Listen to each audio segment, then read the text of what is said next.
Everyone. तो आज हम टॉपिक पढ़ने वाले हैं solving quadratic equation using completing the square method. तो क्वाड्रेटिक इक्वेशन क्या होती है? जब हम क्वाड्रेटिक पॉलिनोमियल जिसकी डिग्री 2 होती है, that is a quadratic polynomial, जब हम उसको इक्वेट कर देते हैं टू 0 तो वो क्या बन जाता है? Quadratic equation. तो आज हम क्वाड्रेटिक इक्वेशन सॉल्व करने का मेथड कर रहे हैं, that is completing the square method.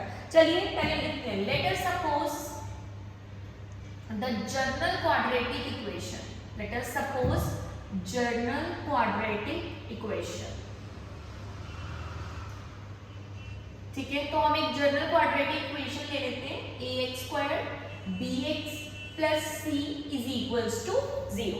देखो इसमें कंडीशन है बहुत जरूरी, that is a should not equal to 0। a 0 नहीं होना चाहिए, क्योंकि अगर a की वैल्यू 0 हो गई तो ये हमारी क्या हो जाएगी? लीनियर इक्वेशन बन जाएगी। So a should not equal to 0 और a b c बिलोंग्स, मतलब a b c जो कांस्टेंट्स हैं कहाँ से आएंगे? हमारे रियल से आएंगे। सो ये हमारा जनरल क्वाड्रेटिक इक्वेशन है। अब हम इसको सॉल्व करते हैं using the completing the square method. अच्छा, आपके पास एक चीज आया कंप्लीटिंग द स्क्वायर, तो हमारे पास एक अलजेब्रिक आइडेंटिटी है, a प्लस b का whole square is equals to a square plus b square plus 2ab। तो इसी को यूज करके हम लोग इस जनरल क्वाड्रेटिक इक्वेशन को सॉल्व करेंगे। कैसे? तो ax square bx plus c, सबसे पहले हमारे पास इसका रूल है, इसका रूल बोल लो कि जो कोफिशिएंट है, coefficient of x square should be 1। जो आपका x स्क्वायर का कोफिशिएंट है वो क्या होना चाहिए? 1 होना चाहिए। तो उसके लिए हमें a क्या लेना पड़ेगा? कॉमन निकालना पड़ेगा, x स्क्वायर। अच्छा बच्चों, अब b के नीचे a आ जाएगा। b क्यों? क्योंकि हम क्यों a कॉमन निकाल रहे हैं? a हमने कॉमन निकाला बट हमारी इक्वेशन इफेक्ट नहीं होनी चाहिए। a हमने कॉमन निकाला तो अंदर मल्टीप्लाई करोगे ax स्क्वायर। अगर आप नीचे ये a ना लिखोगे तो ये a b बनेगा, तो वो तो हमारी इक्वेशन में है ही नहीं। तो ये बन जाएगा b upon a x plus c upon a is equals to 0। अब या तो a 0 की इक्वल होगा या ये वाला एक्सप्रेशन 0 की इक्वल होगा, बट हमने पहले से बोल दिया कि a is not equal to 0, so that means this expression x square plus b by ax plus c by a is equals to 0। अभी तक हमारे पास ये चीज आ चुकी है। नाउ अब हम इसको कंपेयर करेंगे हमारी इस अलजेब्रिक आइडेंटिटी के साथ। देखो यहाँ पे इस राइट हैंड साइड के साथ अगर हम कंपेयर करें तो स्क्वायर वाली टर्म a स्क्वायर, ऐसा एक टर्म हमारे पास है दैट इज x स्क्वायर, यानी कि x क्या है हमारा a, अगर हम इससे कंपेयर करें। और यहाँ एक टर्म है 2ab जिसमें इन्वॉल्वमेंट है a की, और यहाँ पे भी हमारे पास इन्वॉल्वमेंट है a की in the place of x। Correct? तो इसको हम ऐसे टर्म बनाते हैं, तो a हमारा x हो गया, b बाई a हमारा b हो गया, बट यहाँ पे किसकी कमी है? 2 की कमी है। 2 की कमी कैसे पूरी करेंगे? Multiply and divide 2 in numerator and denominator. तो ये क्या बन जाएगा? x square plus 2b by 2a, क्योंकि 2 कैंसिल 2 से, तो ये हो जाएगा 1x plus c by a is equals to 0। इसको दोबारा लिख लेते हैं, x स्क्वायर प्लस 2ab, तो ये 2x b by 2a plus c by a का इज इक्वल्स टू 0। अच्छा, एक टर्म हमारी अभी भी पेंडिंग है, दैट इज b स्क्वायर, और हमारे पास यहाँ पे b कौन है? b by 2a। That means हम लोग, अच्छा मुझे ये बताओ, अगर हम 2 को ऐड या सब्ट्रैक्ट करते हैं, प्लस 2 माइनस 2, ये 0 ही होता है। तो अब अगर किसी इक्वेशन में जैसे x स्क्वायर को प्लस 2 माइनस 2 कर दिया, तब भी तो x स्क्वायर ही रहेगी, यानी कि सेम नंबर को ऐड या सब्ट्रैक्ट करने से उस एक्सप्रेशन में कोई डिफरेंस ही नहीं क्रिएट होता है। तो इसलिए हम लोग यहाँ पे ये b का whole square, b by 2a का जो b बाई 2a का होल स्क्वायर है, यानी कि b square by 4a square को ऐड कर देंगे और सब्ट्रैक्ट कर देंगे। करेक्ट? अब ये a square plus b square plus 2ab किसकी इक्वल है? a प्लस b के होल स्क्वायर की इक्वल है। तो ये हो गया a, ये हो गया हमारा b, राइट? तो ये आ जाएगा x plus b by 2a का होल स्क्वायर। करेक्ट, ये पूरा नहीं, ये तीनों टर्म से हमने बना दिया x plus B by 2a का whole square is equals to c by a plus b square by 2a square. Right, अब तक हमारे पास क्या चीज आ चुकी है बच्चों, x plus b by 2a का whole square is equals to c by a plus b square by 4a square.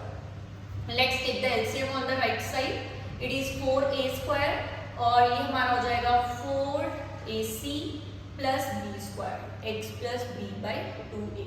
पर हम लोग तो ये पूरा मेथड कर रहे हैं टू फाइंड द रूट्स, यानी कि हमें x की वैल्यूज चाहिए, तो दिस इंप्लाइज ये स्क्वायर है, उस साइड जाकर ये आपका क्या बन जाएगा, root plus plus minus root बनेगा, प्लस माइनस रूट। अच्छा एक चीज यहाँ पे, ये क्या आया बच्चे आपका, 1 सेकेंड, यहाँ माइनस आएगा, इधर माइनस आएगा, माइनस ये आपका आया B square minus 4ac by 4a square. अच्छा ये जो बी स्क्वायर माइनस 4ac है, इसको हम क्वाड्रेटिक इक्वेशन में मैथमेटिक्स लैंग्वेज में बोलते हैं डिस्क्रिमिनेंट ऑफ क्वाड्रेटिक इक्वेशन, और usually it can be noted as d। So it is plus minus d by 4a square plus minus root d by 2a। तो x किसकी equal आ गया बच्चों, minus b by 2a plus minus root d by 2a। So 2a LCM लिया हमने, minus b plus minus root d, यहाँ d mention कर देना, d is b square minus 4ac। तो x की हमारे पास दो वैल्यूज आ गई हैं, दो रूट्स आ गए हैं, that is minus b plus root d by 2a और minus b minus root d by 2a। Correct, आगे हम पढ़ेंगे कि d की नेचर के बारे में जानेंगे कि जो d का जो नेचर होगा उससे हम लोग रूट्स को कैसे आइडेंटिफाई करेंगे, तो इसके बाद हम वो देखेंगे। स्टूडेंट्स हमने लास्ट कहाँ तक छोड़ा था, हम इस इक्वेशन पे पहुंच गए थे और हमने x के रूट्स मतलब हमने रूट्स फाइंड कर दिए थे क्वाड्रेटिक इक्वेशन के। अच्छा तो रूट्स क्या आए थे हमारे पास क्वाड्रेटिक इक्वेशन के, that is x is equals to minus b plus minus b square minus 4ac by 2a। Direct आपके पास अगर क्वाड्रेटिक इक्वेशन है x square ax square plus bx plus c is equals to 0, आप a b c की values put करो and you can find out the roots of the quadratic equation. अच्छा अब एक चीज और मैंने बोला था कि ये जो b स्क्वायर माइनस 4ac है आपका पॉजिटिव रूट में, तो ये जो है इसको हम बोलते हैं मार्क्स में डिस्क्रिमिनेंट, राइट, इसको हम बोलते हैं डिस्क्रिमिनेंट। अब जो ये वैल्यू है डिस्क्रिमिनेंट जिसको हम डिनोट कर सकते हैं एज d ऑल्सो, तो इसके 3 केसेस बनेंगे हमारे पास। क्या केसेस होंगे, या तो जो ये डिस्क्रिमिनेंट d है ये 0 के बराबर होगा, या ये 0 से बड़ा होगा, या थर्ड केस कैन अराइज कि ये 0 से छोटा होगा। अब अगर डिस्क्रिमिनेंट 0 हुआ, if this is equals to 0 पूरा का पूरा, तो x क्या हो जाएगा बच्चों, ये हो जाएगा माइनस b प्लस माइनस ये पूरा 0 है तो 0 बाई 2a, क्योंकि 0 का स्क्वायर रूट भी 0 ही होता है। तो x की वैल्यू क्या आ गई आपके पास, minus b by a 2a। Quadratic equation की मैक्सिमम रूट्स होते हैं 2 रूट्स, राइट, तो यहाँ पे आपके पास क्या आया, एक रूट आया, मतलब 2 रूट्स बोल सकते हो but they are equal, right. So this is a real root and equal roots, real equal roots आएंगे आपके पास जब आपका डिस्क्रिमिनेंट 0 होगा। अब अगर आपके पास डिस्क्रिमिनेंट पॉजिटिव है मतलब आपके पास x जो आएगी वो क्या आएगी, माइनस b प्लस माइनस, यहाँ कोई x पॉजिटिव आएगा, x इज ग्रेटर देन 0, या कुछ y लिख लो, यहाँ z लिख लेते हैं, z समथिंग पॉजिटिव। तो बच्चों यहाँ पे जो कुछ भी आया, लेट अस सपोज रूट 3 आया, रूट 4 आया, कुछ भी आ सकते हैं, तो x आपके पास 2 वैल्यूज आएंगी, minus b plus root z by 2a and second is minus b minus root z by 2a। तो ये दोनों आपके पास क्या है, रियल रूट्स तो आए, रियल रूट्स बट डिस्टिंक्ट, मतलब अलग रूट्स हैं, 2 वैल्यूज है, एक प्लस वाली है बीच में, एक माइनस वाली, जब डिस्क्रिमिनेंट पॉजिटिव है। अब द थर्ड केस, जब डिस्क्रिमिनेंट नेगेटिव हुआ, तो देखो बच्चों अगर डिस्क्रिमिनेंट नेगेटिव हो गया मतलब रूट मैंने हमारे पास इसको हम क्या बोलते हैं, positive root, right. That means इसमें वैल्यू नेगेटिव नहीं हो सकती, क्यों? क्योंकि ये हमेशा आपको पॉजिटिव वैल्यू ला के देगा। दैट मीन्स आपके पास कोई भी रूट, रियल रूट आएगा ही नहीं इस केस में। So in this case no real root, correct. अच्छा, ये हमारे पास नेचर ऑफ रूट्स हो गई, 3 हमने देखा, real root and equal roots, real roots but distinct, no real roots. अच्छा, एक चीज और सिखाती हूँ different see about the graphs of quadratic equation and कैसे आप क्वाड्रेटिक इक्वेशन की मिनिमम और मैक्सिमम वैल्यू फाइंड कर सकते हो और किस पॉइंट पे आपको मिलेगी, थोड़ा सा देखेंगे इसके बारे में। अब बहुत अच्छा इंटरेस्टिंग टॉपिक है maximum and minimum value of quadratic equation. अच्छा बच्चों, ये बताओ मुझे, एक्स स्क्वायर का ग्राफ सबको बनाना है। अगर मैं आपको दे दूं fx is equals to x square, यानी कि y is equals to x square, हम लोग हमेशा बनाते आ रहे हैं इसका ग्राफ, जो आपका क्या बनता है, पैराबोला। वो अपवर्ड पैराबोला भी हो सकता है लाइक दिस, और it can B downward parabola. मतलब अगर माइनस एक्स स्क्वायर है तो ये होता है downward parabola, plus x square तो अपवर्ड पैराबोला, करेक्ट। अब द थिंग इज कि इनकी मिनिमम और मैक्सिमम वैल्यू क्या होगी। अच्छा चलो ऐसा करते हैं, अच्छा मुझे ये बताओ अपवर्ड पैराबोला और डाउनवर्ड पैराबोला कब बनता है? अगर आपके पास क्वाड्रेटिक इक्वेशन है ax square plus bx plus c f of x is equals to this. अगर ये a जो है कोएफिशिएंट ऑफ x स्क्वायर, अगर ये पॉजिटिव है, a इज ग्रेटर देन 0, तो आपके पास बनेगा बच्चों upward parabola, right, upward parabola. अगर a की वैल्यू जो है वो लेस देन 0 है, यानी कि नेगेटिव है, तो आपका जो पैराबोला बनेगा that should be a downwards parabola, that is like minus ax square plus bx plus c, तो आपका डाउनवर्ड पैराबोला। अच्छा, दो तरह के पैराबोलास बन सकते हैं depending upon the value of a, that is the coefficient of x square, है ना। अब अगर आपको अपवर्ड पैराबोला की मैक्सिमम वैल्यू निकालनी है कि मैक्सिमम ये कितना है, तो ये तो बिल्कुल ओपन ही है, मैक्सिमम वैल्यू तो इंफिनिटी हो गई इसकी। हाँ, पर अपवर्ड पैराबोला की हम मिनिमम वैल्यू निकाल सकते हैं। अच्छा, इसको थोड़ा चेंज कर देते हैं, ग्राफ को यहाँ कर देते हैं अपवर्ड, ये समझ आया, अपवर्ड वैल्यू यानी कि मैक्सिमम वैल्यू, क्योंकि ये तो कहीं रुक ही नहीं रहा है, तो इसका मैक्सिमम वैल्यू तो इंफिनिटी, मिनिमम वैल्यू कहीं यहाँ है, इस पॉइंट पे आएगा बच्चों। इस पॉइंट पे आपका क्या आएगा, मिनिमम वैल्यू आएगा, बट वैल्यू होगा क्या, इस पॉइंट पे आएगा, पर जो वैल्यू होगी वो किस पे आएगी, y एक्सिस पे।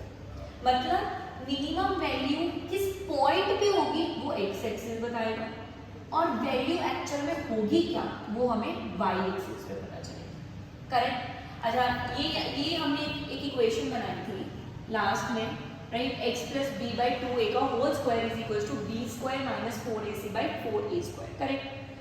तो बच्चों मुझे ये बताओ, हमें x चाहिए जिसपे ये आपको मिनिमम वैल्यू दे, वो x क्या होगा यहाँ पे, x यहाँ पे किस x के लिए आपको मिनिमम वैल्यू देगा, that is x plus B by 2a is equal to minus is equal to 0, x is equal to minus B by 2a। ऐसा क्यों?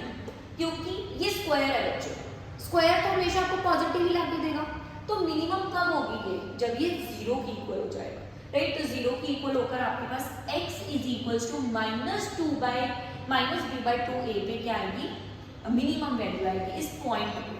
बट मिनिमम वैल्यू एक्चुअल में होगी क्या, वो होगी दिस, क्योंकि जब आप x को minus B by 2a put करोगे तो वैल्यू क्या आ जाएगी आपके पास, मिनिमम वैल्यू किस पे आएगी, b square minus 4ac by 4a square, ये आपकी मिनिमम वैल्यू होगी। सिमिलरली सेम फॉर दिस, अगर आपके पास a लेस देन 0 है तो बस इसमें उल्टा क्या हो जाएगा, इसमें जो मिनिमम वैल्यू है बच्चों वो इन्फिनिटी हो जाएगी, इन्फिनिटी क्या हो जाएगी आपकी मिनिमम वैल्यू। क्यों?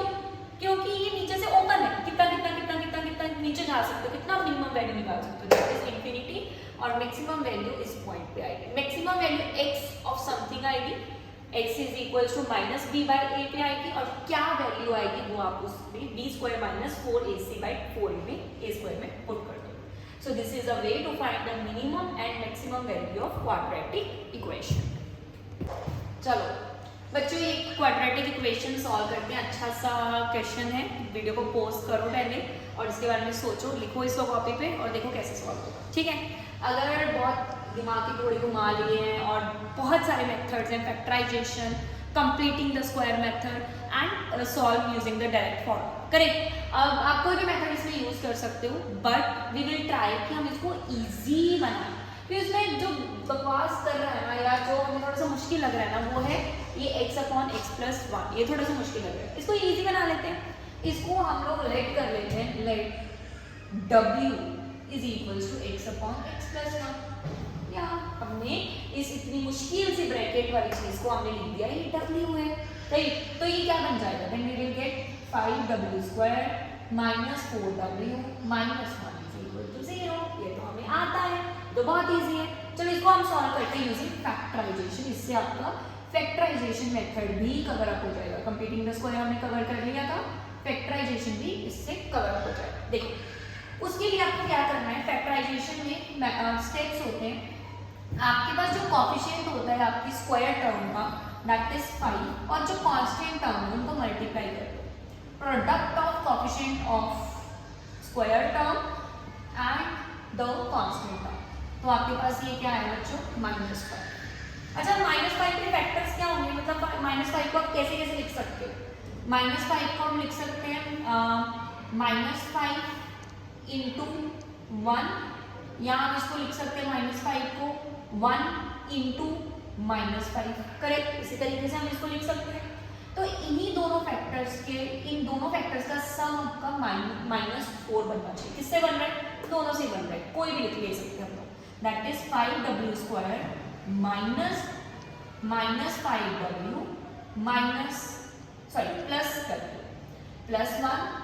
5w, मतलब -4w को हम -5w + w लिख सकते हैं, ठीक है। इनके सम से लिखना है, -1 = 0, इजी। अब हम इन दोनों में से क्या कॉमन ले सकते हैं, 5w, तो ये बना आपका w - 1, तो ये इन दोनों से क्या कॉमन आएगा, 1 ओनली, अंदर आया ब्रैकेट में w - 1 = 0। अब ये पूरे सेपरेटेड बाय प्लस, इस पूरे एक्सप्रेशन से क्या कॉमन आ रहा है, w - 1, एंड ब्रैकेट में आएगा 5w + 1 ब्रैकेट क्लोज = 0। अब आपके पास दो केसेस बनेंगे बच्चों, या तो w - 1 = 0 होगा, या फिर 5w + 1 = 0 होगा। कभी भी यहाँ ऐड नहीं आएगा, दोनों हो सकते हैं, बट ये पूरी टर्म को 0 बनाने के लिए तो इसको 0 होना पड़ेगा या इसको 0 होना पड़ेगा, otherwise it won't be possible. तो यहाँ पे हमारे पास क्या है, w 1 के इक्वल आ जाएगा, या फिर 5w = -1, w किसके इक्वल आ जाएगा, -1/5। तो w या तो 1 के इक्वल आया या -1/5। पर अभी रूट्स बच्चों फाइंड नहीं हुए, हमने इसको w लेट कर लिया था। w क्या है हमारा, इसमें लिखते हैं अब w इज x/x+1 = 1। यही आंसर टिक मत कर देना, ऐसे ऑप्शंस होंगे जिनमें 1 और -1/5 आंसर होगा, बट दैट इज रॉन्ग, क्योंकि ये आपका w के लिए आया है। w आपका एक्चुअल में x/x+1 है, और x/x+1 के लिए ही हमें रूट्स निकालने थे। और ये क्या आएगा, x/x+1 = -1/5। तो इसमें x = x+1 cross multiply, x - x = 1, 0 = 1। क्या 0 1 के इक्वल होता है, नो, 0 1 के इक्वल ही नहीं होता है। So this case want be possible कि w 1 के इक्वल नहीं होगा, दिस इज नॉट पॉसिबल। ऐसा भी होगा कई बार आपको रूट्स मिल जाएं, ऐसा भी होगा कई बार रूट्स ना मिले, ऐसा भी होगा कई बार रूट्स मिल जाए बट वो इक्वेशन को सेटिस्फाई नहीं कर रहे। 3 तरह की कंडीशंस आ सकते हैं, इसको हम देखेंगे बाद में। और ये है 5x = -x - 1, 5x + x = -1, 6x = -1, तो x क्या है बच्चों, -1/6। तो आपका x = -1/6 is the root of the given equation. तो आपका एक्चुअल में आंसर लग रहा था w 1 आएगा, -1/5 आएगा, बट एक्चुअल में जो आंसर आपको मिला है that is your -1/6. So this is your answer. We'll see you in the next question. पता है स्टूडेंट्स, इंग्लिश अल्फाबेट 4 FOUR एक ऐसा अल्फाबेट है जो स्पेल होता है the number of alphabets in it. 4 FOUR 4, इसके अलावा कोई भी नहीं। अगर आपको लगता है कमेंट बिलो।